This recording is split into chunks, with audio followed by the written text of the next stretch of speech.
Você já se viu acordando de madrugada com aquela vontade incontrolável de ir ao banheiro? Pois é, talvez isso tenha acontecido ontem ou anteontem e de repente já virou parte da sua rotina como se fosse normal da idade. Mas será mesmo? Deixa eu te contar a história de um senhor muito especial. O nome dele é Tico, tem 68 anos e mora em Salvador, na Bahia. Um homem alegre, cheio de vida, que trabalhou como carpinteiro durante mais de 40 anos, sempre gostou de acordar cedo, tomar seu café com pão francês, ligar o rádio e ouvir as notícias enquanto olhava o movimento da rua. Mas nos últimos meses, Tico começou a acordar 2, às vezes 3 vezes durante a noite para urinar. No começo do oásis, ele achou que era só o tempo passando. Afinal, velhice é assim mesmo, diziam os amigos da praça. Mas com o tempo ele começou a notar outras coisinhas estranhas. Sentia uma sede danada, principalmente à noite, os olhos estavam mais secos. Às vezes esquecia onde tinha colocado as chaves. E o pior, o corpo parecia sempre cansado, como se a energia tivesse sido sugada. Foi então que a filha dele, a dona Lúcia, o convenceu a ir ao médico. E aí veio o diagnóstico, diabetes tipo 2. Agora, olha só, essa história do Tico não é rara, viu? Muito pelo contrário. Hoje, milhões de brasileiros, principalmente os com mais de 60 anos, vivem com pré-diabetes ou diabetes tipo 2 sem nem saber. Mas calma. A notícia boa é que mesmo sendo uma condição séria, a diabetes tipo 2 pode ser controlada e até prevenida com algumas mudanças simples no dia a dia. Pequenas atitudes que você pode começar dentro da sua casa, na sua rotina, sem precisar de nada milagroso.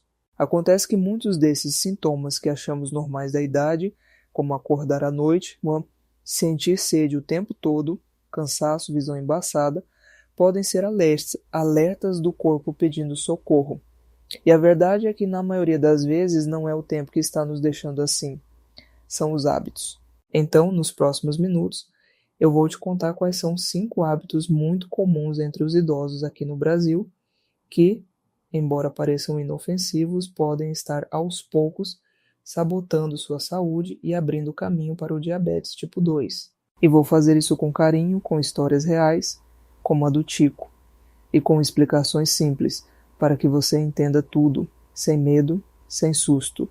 Porque cuidar da saúde não precisa ser um bicho de 7 cabeças. Precisa só de um primeiro passo, e ele começa aqui. O Tico, depois do diagnóstico, ficou pensativo. Mas, doutor, eu nem como tanto doce assim, ele me disse. E sabe de uma coisa? Ele estava dizendo a verdade. Como a maioria dos brasileiros da terceira idade, ele evitava sobremesas muito açucaradas. Raramente tomava refrigerante. E nunca foi fã de chocolate. Mas o que muita gente não percebe é que o açúcar não está só nos doces. Ele se esconde muitas vezes em hábitos aparentemente inocentes, repetidos dia após dia, ano após ano. É como um vazamento pequenininho de água que com o tempo vai enfraquecendo a estrutura toda. Por isso, hoje vamos falar sobre 5 hábitos comuns entre os idosos brasileiros que, mesmo sem parecer, podem estar prejudicando o pâncreas, bagunçando a glicose e pouco a pouco alimentando o diabetes tipo 2. E tudo isso sem susto, combinado? Vamos apenas observar juntos, como se estivéssemos conversando na varanda, com uma xícara de chá na mão. Hábito 1. Tomar suco de caixinha no café da manhã. Você acredita que muitos desses sucos industrializados têm tanto açúcar quanto um copo de refrigerante? A gente vai ver isso no próximo capítulo. Hábito 2. Dormir logo depois do almoço e por muito tempo. Parece inofensivo, né? Mas esse cochilo prolongado logo após uma refeição cheia de carboidratos pode atrapalhar a regulação da glicose. Hábito 3. Comer pão francês no café, almoço e janta. O nosso querido pãozinho, se for consumido em excesso e sem equilíbrio com outros alimentos, vira açúcar rapidinho no sangue.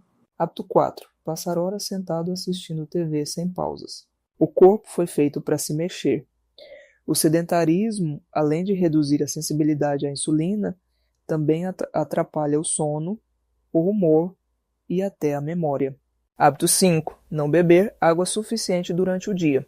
O simples ato de tomar menos de 1 litro de água por dia já prejudica o funcionamento dos rins, que tem papel importante no controle da glicose. E o mais curioso é que todos esses hábitos têm explicações culturais, afetivas e sociais. Não estamos aqui para julgar ninguém. Pelo contrário, estamos aqui para entender como o nosso corpo funciona e como podemos ajudá-lo com escolhas pequenas, simples e sustentáveis. O que o Tico começou a descobrir e o que eu quero compartilhar com você é que cuidar da glicose não é sobre cortar tudo que gostamos, mas sobre entender o impacto de certos comportamentos e fazer ajustes aos poucos, com carinho. No próximo capítulo a gente vai mergulhar no primeiro hábito, o famoso suco de caixinha logo cedo, e vou te mostrar porque esse costume, tão presente na mesa brasileira, pode ser um lobo em pele de cordeiro. Tico sempre teve um ritual sagrado pela manhã. Acordava às 6 horas, abria a janela, sentava à mesa e colocava no copo aquele suquinho de laranja pronto que comprava no mercadinho da esquina. É natural, doutor. Vem escrito na embalagem, 100% fruta. Ele me disse com um sorriso de quem tinha certeza de estar fazendo a coisa certa.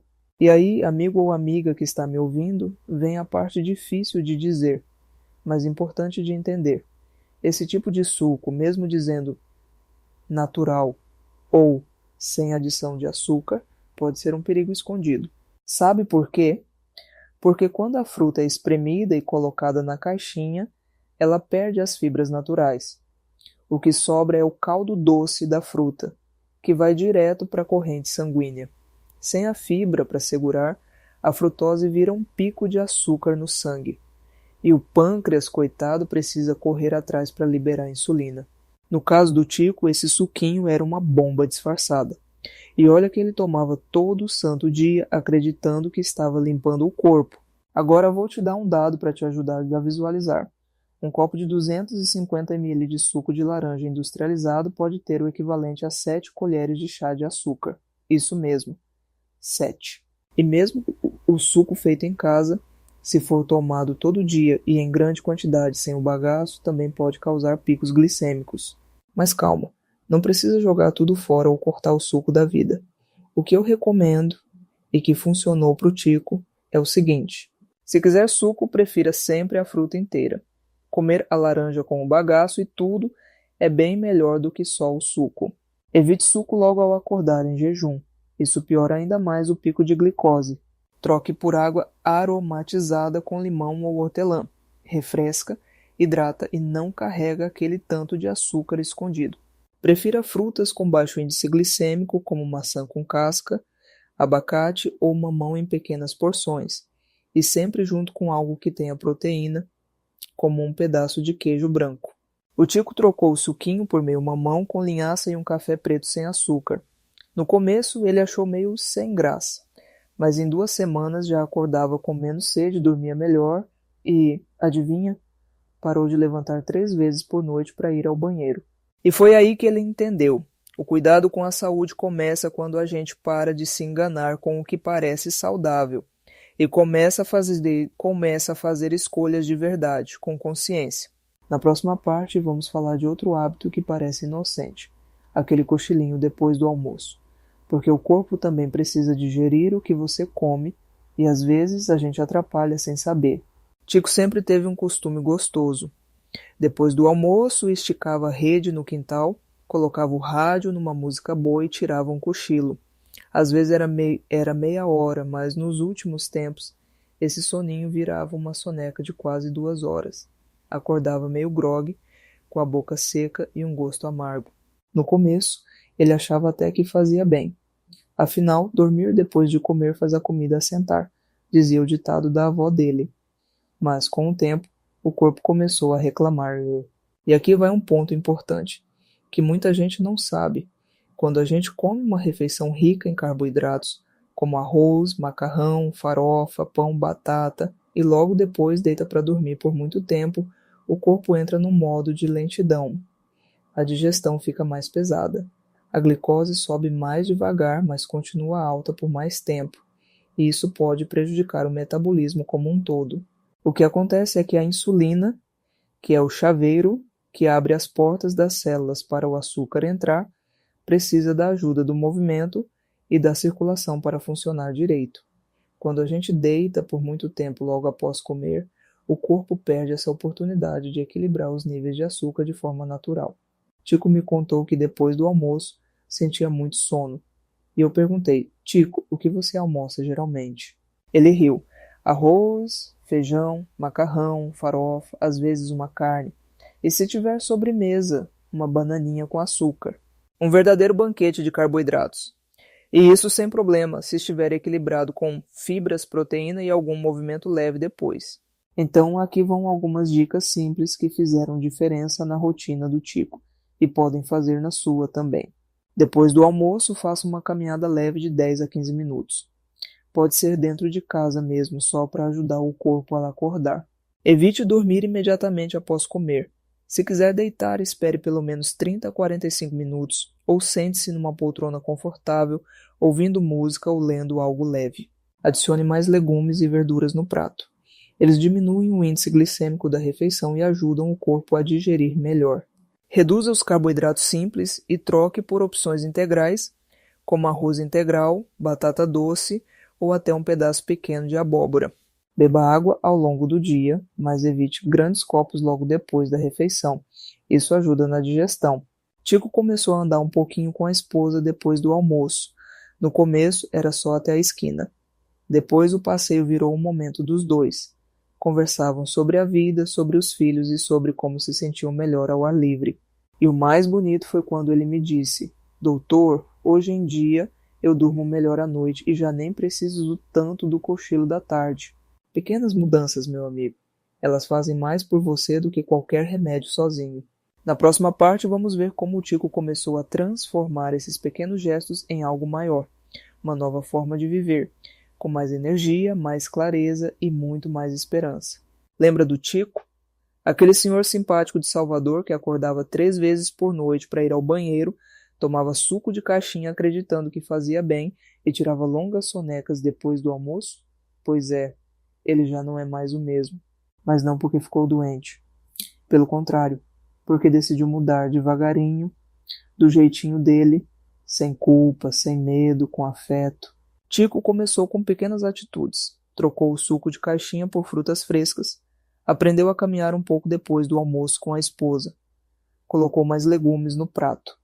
Tomou água aos pouquinhos durante o dia e aos poucos percebeu algo que eu, como médico, vejo acontecer com tantos pacientes, mas que, quando vem do coração, tem um valor imenso. Doutor, hoje me sinto mais leve, mais disposto e até meu humor melhorou. Essas palavras dele me marcaram, porque o que muitas pessoas não entendem é que diabetes tipo 2 não é uma sentença, é um sinal, um chamado do corpo. E quanto antes a gente ouve esse chamado, mais cedo pode fazer as pazes com a própria saúde. O Tico não fez dieta maluca nem se trancou numa academia. Ele apenas aprendeu a escutar o próprio corpo e a cuidar dele com gentileza. E isso, meus amigos, é o maior presente que podemos dar a nós mesmos, especialmente na fase mais sábia da vida. E agora, se você chegou até aqui, quero te dizer uma coisa do fundo do coração. Você também pode. Você não precisa mudar tudo de uma vez. Basta começar com um pequeno passo. Uma escolha mais consciente, uma caminhada leve, uma troca no café da manhã, um copo de água a mais. E com o tempo a vida vai voltando a sorrir para você. Se essa história tocou o seu coração, se você pensou em alguém da sua família que talvez esteja passando pelo mesmo, ou se você mesmo se viu no Tico, então eu te convido a fazer parte desse movimento. Comente aqui embaixo qual hábito você sente que pode começar a mudar. Compartilhe este vídeo com um amigo ou familiar que precisa ouvir isso. E claro, inscreva-se no canal, porque toda semana eu volto aqui para trazer histórias, dicas e conhecimentos que podem transformar o seu dia e a sua saúde. Lembre-se, você não está sozinho. O cuidado começa com informação. E o caminho se faz, com passos pequenos. Com carinho do seu médico de confiança. Até o próximo vídeo. Até o próximo